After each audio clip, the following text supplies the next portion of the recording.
Hi, everyone. I'm Dan Jones. Welcome to interCHANGE. Thank you so very much for joining us on this very wintry weekend. We have lots to talk about. Is the legislative effort aimed at making it easier for a company to dig a giant mine in northern Wisconsin really as dead as the media would have us believe? Sheriff David Clarke is getting into yet another fight with county supervisors who say they are more than ready now to fight back. We'll talk about whether it would make sense to use the long vacant Park East land in downtown Milwaukee for a new basketball arena to replace the aging Bradley Center. And we will talk about the ongoing Ryan Braun controversy. It never ends. Who do you believe and where does it go from here? All right, let me introduce everybody.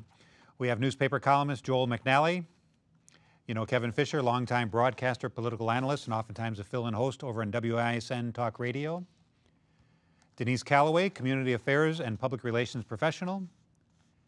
And Gerard Randall, education consultant and local job creation expert. Rick Horowitz will be along with commentary at the end of the show. All right, first let's talk about the legislation aimed at getting a company to build this giant iron ore mine in northern Wisconsin. The company's asked for an easing of certain legal and environmental regulations so they aren't tied up in courts and state bureaucracy forever and ever years on end. It looks like all the Republican senators except one support it. All the Democratic senators are opposed to it. If this continues to be the case, the measure fails. And that is predicted to happen possibly next week. Are all the Democrats really against this project, or are they simply hesitant to give Scott Walker anything, Kevin, anything whatsoever that he supports? They are against this proposal because they hypocritically claim it'll hurt the environment, yet they have no problem with the MMSD here in town dumping millions of gallons of raw sewage into our greatest natural resource, Lake Michigan. You never hear a peep out of them on that. I think it is dead. And no, they do not want to give Scott Walker a victory. When job creation and revitalizing the state economy should be a nonpartisan issue. You have Republican Dale Schultz, whom you know very well, I know very well. I think he has gotten caught up in this whole notion of bipartisanship. And knowing him as well as I do, he just loves the fact that he's getting all these gooey editorials all around the state saying, wow, he's bucking his own party. He's standing up for his principles. He's for bipartisanship. I think that's what's driving Dale Schultz. Fine. But what about the Democrats who are saying, where's the jobs? Where are the jobs? Where are the jobs? Scott Walker has lost jobs for 6 straight months. Here you have a chance to create well over 2,000 jobs, to invest $1.5 billion in the state economy. And every single Democrat, including Milwaukee area Democrats, are opposed. I think this is a defining issue. If this goes down, it does not hurt Scott Walker. I think you call for a vote, even if you don't have the votes. If you're the Republican-controlled Senate, you call for an up or down vote so that the entire state can see who's really for job creation and who's opposed. A lot of people are pointing their fingers at Dale Schultz, and rightfully so, that he is the fly in the ointment here, so to speak. But you also have 16 Democrats. Not one will budge to create these much-needed jobs, which are high-paying jobs, solid jobs that will be around for a long, long time. Denise, you have to think 10, 15, 20 years ago, this would have passed. This would have been a bipartisan thing that passed. Perhaps. But I think that it goes a lot deeper than whether or not it's something that Republicans are for and Democrats don't want to give Scott Walker a victory. It's not about a victory for Scott Walker. It's about our most precious natural resource, and that really is the environment within Wisconsin. We take a look at that area. It is a pristine area. It is a picture postcard of what Wisconsin is about.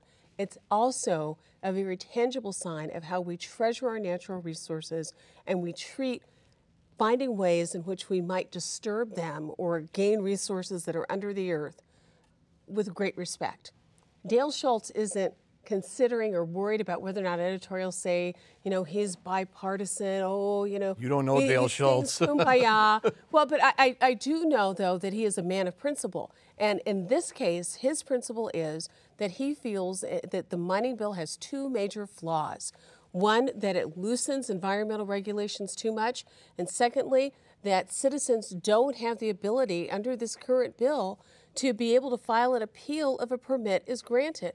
Those are two major problems. We want jobs in the state, but let's not pretend that the only jobs that can be found in the state or created in the state are associated with this mine. There are plenty of opportunities for both Republicans and Democrats to work together to create jobs without having to take this incredible risk with our environment. If something goes wrong, as we saw in the Gulf of Mexico with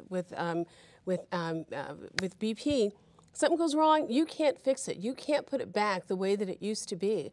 And so I think Dale Schultz is being very thoughtful about this. Mining has a great history in this state. It is not a dirty industry. Mining doesn't have a great history anyway. But there are mines all over North America. Yeah, there are, and look at some of the horror stories coming out of that industry over the years and in rather recent years around this country. Just totally ignoring safety regulations, killing people. You know what? I don't think you should focus on Dale Schultz at all. You should focus on those other Republican state senators who aren't standing up, because in fact, when the bill passed the Republicans in the Assembly and came to the state Senate, Neil Kedzie, the Republican chairman of the committee who was supposed to take up the bill, said they could not pass the bill that passed the Assembly. They were going to have to improve it. They were going to have more environmental protections and, let more public input. He also knew there was Dale Schultz lurking in the background. You know what? He got shut down by his own party. And now I haven't heard a peep out of him, and I haven't heard a peep out of any of those other Republican senators who wanted better environmental protections. This bill, the bill that passed the Assembly, was written by the company. It was written by the company in secret with no public input, and at one time there were Republicans in the Senate who were willing to stand up and say this is not the way to pass legislation. Now they've all faded back into the woodwork. They're letting Dale Schultz be out there to take all the heat, and he's willing to do it, and I respect him for that. But I sure don't respect all the people that are hiding under the desk that know better, because this bill, and it's not, I'm amazed to hear Kevin over there talking about the 2,000 jobs. I remember just a couple of weeks ago, this mine was going to create 700 jobs, and they've now multiplied that by 3. So they just make up numbers. But the important thing is this bill was written in secret by the company, and they insist we've got to pass it while Republicans have control of the governor's office and both houses of the legislature. That means they don't want good public debate over this. They don't want a good bill that protects the environment. They want everything they want. I heard somebody say the other day, geez, they're talking like it's a nuclear waste dump site. It's an iron ore mine. It's a 4 mile across hole. Mining has changed dramatically from the way mining used to be conducted even 30 years ago. We have some major industries in this community, Caterpillar being one of them, that have pushed hard for this bill. We have major opposition to the bill too, namely the tribes. And if you look at the camps that those two organizations tend to fall into, you can see why there's protecting the environment. Well, no, I wouldn't say that it's necessarily protecting the environment as much as it's protecting their individual interest in all of this. You have to keep in mind that some of that land is on tribal land, and there's an issue of how much will they get paid. So there's some stalling that's being done around all of that. Dale Schultz comes from a community that has a strong history in mining as well. Platteville is a part of his district, and so he understands mining well. What I think he's missed on this is an opportunity to shape the bill in ways in which there can be buy-in from his Republican colleagues. And he's drifted over to ask that the bill be shaped in a way that he'll never get buy-in from them because it looks too much like the environmentalist whole sway. For all this talk about compromise, he refuses to do so. He does. All right, next topic. So Milwaukee County Sheriff David Clarke gets his budget cut. Then he's forced to lay off a bunch of deputies. So now Clarke is saying he's just going to go out and hire a bunch of temporary rent-a-cop security forces to help staff courtroom security.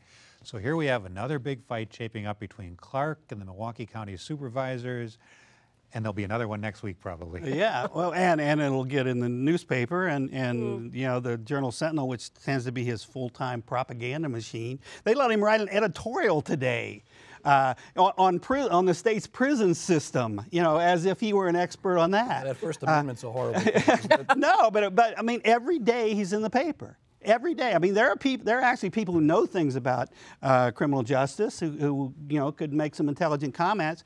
What he's done, he has, boy, when he refused to participate in protecting President Barack Obama when he came to town, you know, there was reverberations all over this community. Who's he trying to fool? You know, that because his budget's cut, he's not being able to do, he can't do his job to protect the President of the United States. And now he's saying, because you cut my budget, I can't protect the judges in their courtrooms, or the public that goes there. We remember incidents in this community where people in courtrooms got guns from the sheriff's deputies who were there, got a hold of guns from there and shot people. This is not anything to be playing your political games about, and you know, hiring these people that don't even have arrest powers to presumably, you know, provide some kind of security in a courtroom. Or Denise, is he saying, hey, I've got 30 years experience in law enforcement, I run this department, I know what it costs to provide security, and if you aren't going to give me the money, I can't do it. Well, and in a world where there are unlimited resources, that makes perfect sense. The reality of this is, for more than a decade, when other departments in the county were going through and severe cuts, that Sheriff Clarke didn't have any cuts to his budget. He has had cuts to his budget, but his budget still makes up almost half of all of the county's budget. You know, it's not as if he's living, you know, off of pennies compared to what he had before. He has been asked to be a team player and to share a proportion of the efforts that everyone has to, because the county just doesn't have as much money as it used to. What he needs to do is to look at what some of his other colleagues have done who head up departments within the county, where they've been creative about what they've been able to do, not whine about it, and realize that as a public servant, part of your responsibility is to figure out a way to serve the public good, and you don't have to do it by going to the Journal-Sentinel or any other media outlet in this community and complaining every time you don't have things exactly the way that you want it. But running law enforcement is not like running the Mitchell Park Dome. Well, that's it. What we're looking at here is actually a back and forth between two constitutional officers, the county exec and the sheriff. Oh, the and sheriff, chief judge in this case. And the chief judge is not a constitutional officer. But judges, that's who he's feuding with lately, and he's going to leave the judges vulnerable, which in life and death situations. But see, I don't see it that way. I don't see this as a contest between he and how judges run their court. This is a contest between how he, as the elected officer responsible for the administration of that department, runs that department. And so if the board gives him a certain amount of money, whether he thinks it's enough or not, then he ought to be allowed to use that money to run it as he sees fit. And then when the elections come up, he's held accountable. What we see now that's playing out is micromanagement by some of those officers that don't have any role other than, here's the money that we give you to run that department, and then you administer those funds. What we see now is Sheriff Clarke complaining because he had budget cuts that he said he didn't feel like he had to institute, and nobody could tell him. Because he's a constitutional officer, and they can't tell him what to do. Constitutional officer, but he's a constitutional officer who has to work within the parameters of the dollars that the county has available. Then let him do that. Have his own let him do that. He does not have his own separate levy. Running the sheriff's department as opposed to the zoo or a golf course. He does not seem to be intimidated by Abele. That's insignificant. Pardon me? Sheriff Clarke does not. I heard chatter from Denise Callaway. Yeah, I'm sure. Sheriff Clarke does might not listen seem to once be in a while. intimidated by Chris Abele. And that's good. I mean, he's not only a constitution, he's an elected officer. And you had Chris Abele, who, by the way, I didn't vote for, but I think he's doing some fine things for the county. But in this case, he's wrong. Public safety should never be compromised. And because of the budget cuts Chris Abele imposed on this sheriff, the sheriff had no choice. We talk about jobs on this program. He's had to lay off sheriff's deputies. He's had to cut sheriff's deputies. Now he's saying, okay, look, we can bring maybe some of those back in a part-time position and keep the courthouse safe, keep those courtrooms safe, And we have county supervisors, my goodness, the rhetoric, saying, well, if he wants to fight us, well, let's get the bats, guys. And if he doesn't get what he wants, if he doesn't get what if he wants to pursue this and runs a budget deficit, well, we'll use that to wrap around his neck. Can you imagine? Can you imagine conservative officials saying that about a black elected official? Boy, but I guess that's the new era of civility we live in. Can you imagine? David Clarke is exactly what he was elected. Can you imagine? And you call it whining? It is whining. He has every right, as Police Chief Breyer did to Henry Meyer when he cut his budget, to say, I don't think this is right. No, he does not have a right to pull deputies from high security situations. There are plenty of low security things that the sheriff's department. Like what? Patrolling the freeway. Oh yeah, we can't have deputies on our highways. Well, it's not that we can't. It's that you have to have priorities, and you do not pull deputies from high security situations, whether it's the President of the United States or courtrooms. He was never unsafe, and it's amazing that side of the room would support budget cuts in this instance. You know, the problem is it's all or nothing with him, and life is never that way. Next topic. Since Kohl said no thank you to the long vacant Park East land in downtown Milwaukee for a new headquarters, some folks are now suggesting that maybe that land should be used to build a new home for the Milwaukee Bucks, who will soon need to replace the aging Bradley Center. It certainly seems like a pretty logical location, but would something like that ever happen? I'm not in favor of a new facility for the Bucks. I think that the effort to get more participation from fans in a facility can be done by using the existing facility and reconfiguring the inside bowl.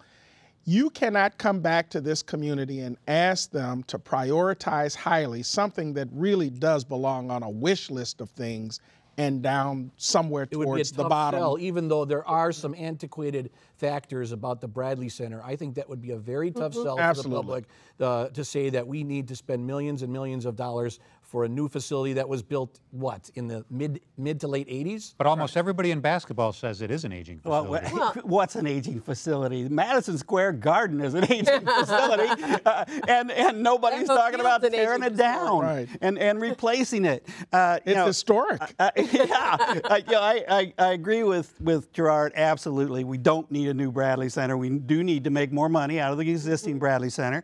But I will say this.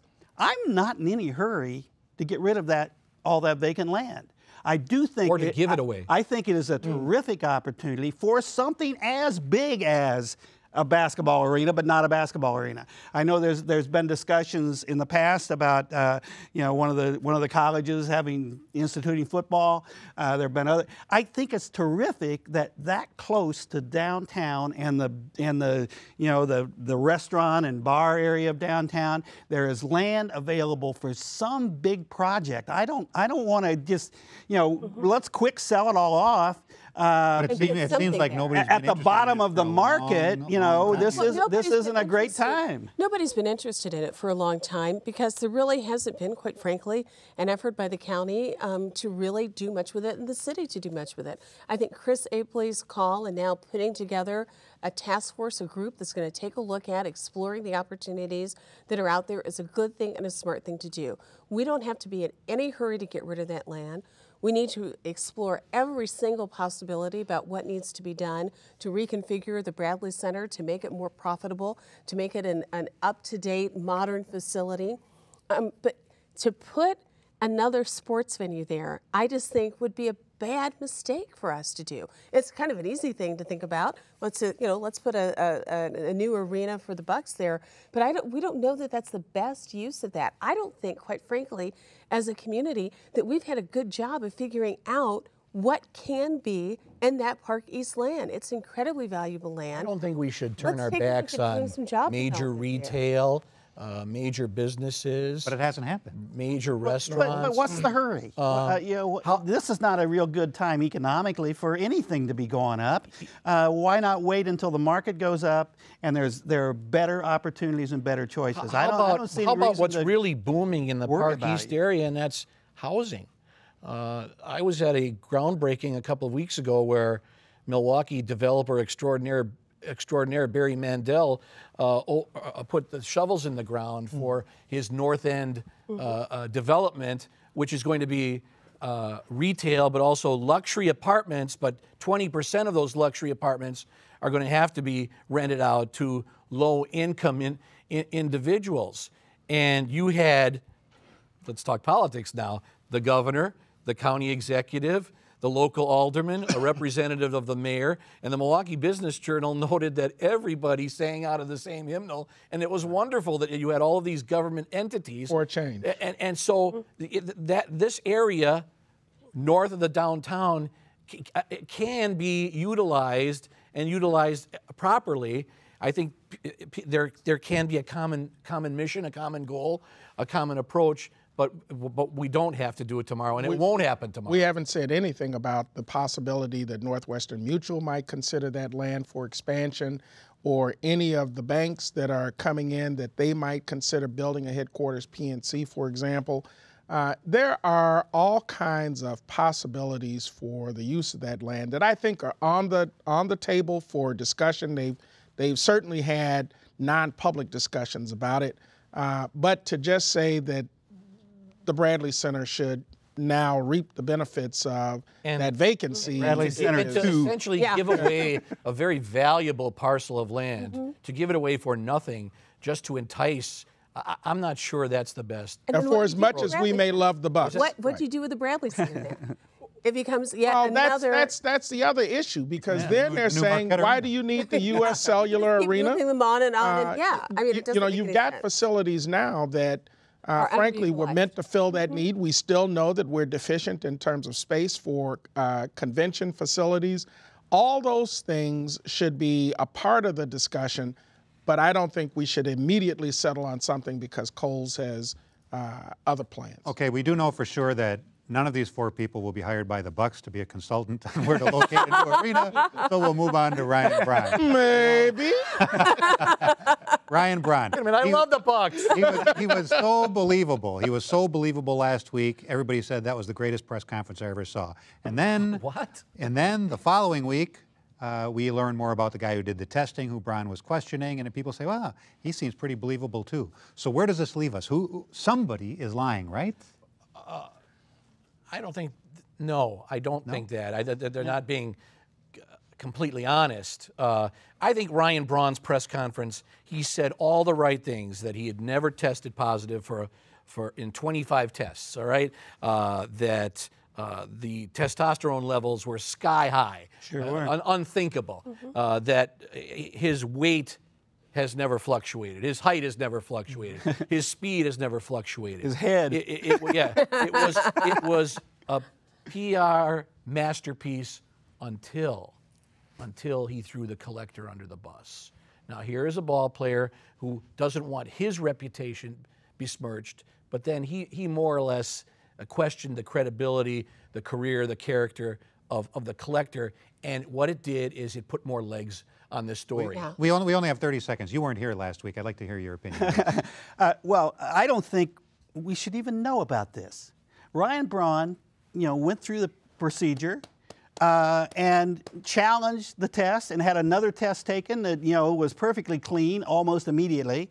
And it was only because someone connected to this whole story, and we know it wasn't Ryan Braun, leaked it, that we even know it. Now, I don't blame the media for printing it when they got it. Yeah, it's a big story. But if he had gone to spring training and started spring training, because it turns out he's not going to be suspended for 50 games or even one game because an arbitrator says he doesn't deserve to, his reputation would not be in the state that it is because of that leak. Right. Okay. From baseball. A few more words on drug testing now from writing consultant and commentator Rick Horowitz. Just call it a thought experiment. Rick. Guy pees in a cup. Guy chooses which cup he wants to go in, does his thing. Somebody even watches him do it, makes sure the source. Once the guy's finished, the sample goes into 2 bottles with a cap on each one.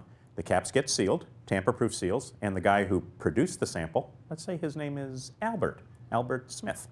He signs the forms to show that the numbers match and that the collector did everything on the up and up. Then the bottles go into a plastic bag, and the bag is sealed. more tamper-proof seals. And then the bag goes into a specimen box, more tamper-proof seals. And then that box and other boxes with samples from other guys goes into a special clinic pack so it can be shipped to a lab. And when it gets to the lab a couple days later, all the seals are still in place, no tampering, no signs of foul play whatsoever. And Albert's sample tests dirty for a banned substance. The scientists, meanwhile, the scientists say that something that isn't synthetic testosterone to start with doesn't magically become synthetic testosterone just because it sits around for a while. Pretty open and shut case, wouldn't you think? Now, what if the guy's name isn't Albert? What if the guy's name is Ryan Braun?